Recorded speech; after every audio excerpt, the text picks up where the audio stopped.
In today's video, I'm going to teach you how to request a payment using Wise, making it easy for you to manage your financial transactions. Let's dive right in and guide you through the process step by step, ensuring you can follow along seamlessly. First and foremost, you need to make sure that you're logged into your Wise account. This is a crucial step because without logging in, you won't be able to access the features we're about to explore. Once you're logged in, you'll notice various options at your disposal. Today, our focus is on the Request feature, which is conveniently located on the main dashboard. Go ahead and click on Request. This is the starting point for setting up your payment request. After initiating the request process, you'll want to specify what exactly you're requesting. For our purpose, go ahead and click on the option that says Request a Payment. This is the heart of today's task, enabling you to specify the details for the payment you wish to receive. Now that you've chosen to request a payment, you'll see an option that says Anyone.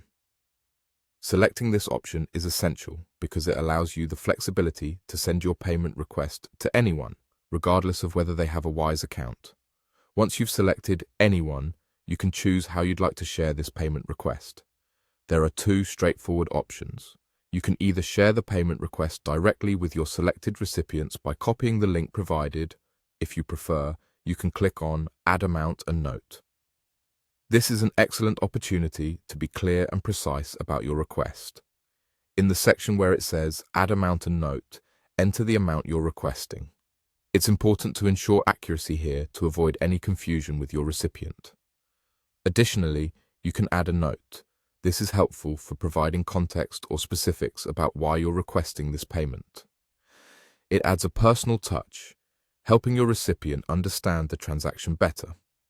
Next, you'll need to finalize the payment request by clicking on Create Payment Link. This step is crucial as it generates the link you'll be sharing for the transaction.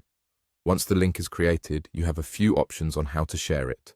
You can simply copy the link and send it to your recipient through email, message, or any other preferred communication platform. Alternatively, if you click Open Link, you'll see what your sender will encounter once they receive this link. And there you have it. Requesting a payment with Wise is straightforward and efficient, perfect for personal and professional transactions. By following these steps, you can ensure a smooth and transparent process for both you and your recipient. Thank you for watching, and make sure to subscribe for more helpful tutorials.